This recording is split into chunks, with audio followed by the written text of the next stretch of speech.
मलाई बोटी बनाने के लिए हमें ये चीज़ें चाहिए। सबसे पहले मैंने ये 1 kg बोनलेस चिकन लिया है। ये मैंने चिकन थाई लिया है, क्योंकि इस तरीके से ना आप थाई के पीसीज हैं तो इनको बोनलेस करवा लें, क्योंकि मलाई बोटी में थाई का इस्तेमाल होता है। लेकिन जो ब्रेस्ट आप लोग अगर आप लोगों को वो पसंद है तो आप उससे भी बना सकते हैं, लेकिन इससे सॉफ्ट और जूसी बहुत ज़्यादा बनती है, खाने में भी टेस्टफुल होती है। और इतना इंतहाई मैं आपको इजी तरीका इसका बताती हूँ। ये देखिए, ये मैंने 3 से 4 टेबल स्पून दही के लिए हैं और 1 कप मैंने लिया है ये इसका टेट्रा पैक क्रीम है। किसी भी आप कंपनी का ले सकते हैं, मिल्क पैक का ले सकते हैं, ऑलपर का ले सकते हैं। तो अगर नहीं अवेलेबल तो कोई बात नहीं, आप दूध के ऊपर की मलाई है ना उसको भी फेंट के यूज़ कर सकते हैं, ठीक है। ये 1 टेबलस्पून मैंने सब्ज़ मिर्च का लिया है, जिसे मैंने अच्छी तरह से ना भर लिया है मिर्च का। और इसके बाद मैंने ये लेमन जूस लिए हैं, 1 अदद लेमन का जूस। और ये मैंने 1/2 टेबलस्पून लिया है नमक, ठीक है। 1/2 टेबलस्पून आप नमक ले लें। और क्या आपसे कहते हैं अपने बेज़रूरत जितना आप खाते हैं। और ये 1 टेबलस्पून मैंने सफ़ेद मिर्च ली है। जैसे काली मिर्च होती है ना, उस तरह सफ़ेद मिर्च भी होती है, दक्कनी मिर्च भी इसको कहते हैं।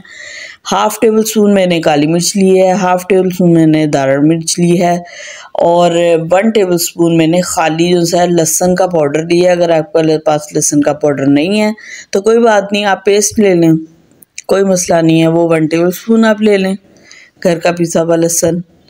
तो मेरे पास अवेलेबल था इसलिए मैंने पाउडर का यूज़ कर लिया, ठीक है। अब देखिए मैं आपको बताती हूँ कि किस तरह इसको मैं मिक्स करना है। ये मेरे पास मैंने आपको बताया कि जो मेरे पास चिकन है उसके अंदर पहले मैंने ये ड्राई इंग्रेडिएंट्स डाले हैं, फिर ये मेरे लेमन जूस है, ये 1 टेबलस्पून जो भर के लिया हुआ है, इनके 1 लेमन का जूस है। फिर उसके बाद ये योगर्ट है, योगर्ट को इसके अंदर हमने शामिल करना है। ये 3 से 4 टेबलस्पून योगर्ट है, यानी कि 3 से 4 चम्मच दही के हैं। ये टेट्रा पैक क्रीम है, डब्बे वाली क्रीम। ये मैंने इसको आधा डिब्बा ले लिया था क्रीम का, तो ये इनके 1/2 कप बनती है। वो है, अगर नहीं है तो फेंट के दूसरी सिंपल क्रीम ले लें, कोई मसला नहीं है, घर की जो होती है भलाई। और ये 1 टेबलस्पून मैंने हरी मिर्च है, हरी मिर्च और धनिया और पुदीना, ये तीनों चीज़ें मैंने पीस ली थी, पीस कर तो वो उसके अंदर डालनी है, ठीक है। और आप मेरी बात सुने, अगर आप मसालों की क्वांटिटी कम या ज़्यादा कर सकते हैं, ठीक है। तो ये देखें, अब ये मैंने अच्छी तरीके से इसको मिक्स कर लिया है। और इसको जितनी देर आप रखेंगे ना लगा कर, उतना ही ये ज़बरदस्त बनेगी और उतनी ही टेस्टफुल बनेगी। इसके अलावा इसके अंदर कोई और चीज़ नहीं जाती है, कोई एक्स्ट्रा जो से स्पाइसेस है वो नहीं जाते हैं। बहुत वेरी सिंपल है, बहुत टेस्टी बनेगी। देखें, फिर मैंने दोबारा से इसको जो सा है वो फिर इस तरह से मैंने लगवा लिया था, क्योंकि अभी फिलहाल मेरे पास अंगीठी अवेलेबल नहीं थी, तो आप लोगों को दिखाने के लिए ये देखें इस तरह से मैंने लगा लिया।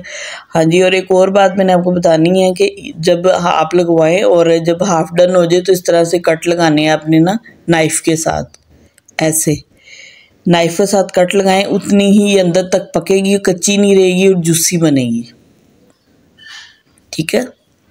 अब ये देखें, ये बिल्कुल बन करके तैयार हो गई है और मैं आपको तोड़ के दिखाती हूँ। ये देखें, माशाल्लाह माशाल्लाह कितनी सॉफ्ट है कि एक हाथ से वो टूट रही है, ठीक है। ये आप बनाए इंशाल्लाह और दुआओं में याद रखिएगा।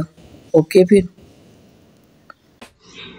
अच्छा व्यूवर्स, तो मैं उम्मीद करती हूँ कि आपको आज की ये रेसिपी आपको ज़रूर पसंद आई होगी। आप इस रेसिपी को ट्राई करें और कमेंट सेक्शन में मुझे अपना फ़ीडबैक शेयर करें। अगर आप सब ने अभी तक मेरे चैनल को सब्सक्राइब नहीं किया तो इसको सब्सक्राइब करें। चलें तो व्यूवर्स, अब इजाज़त दें। अल्लाह हाफिज़।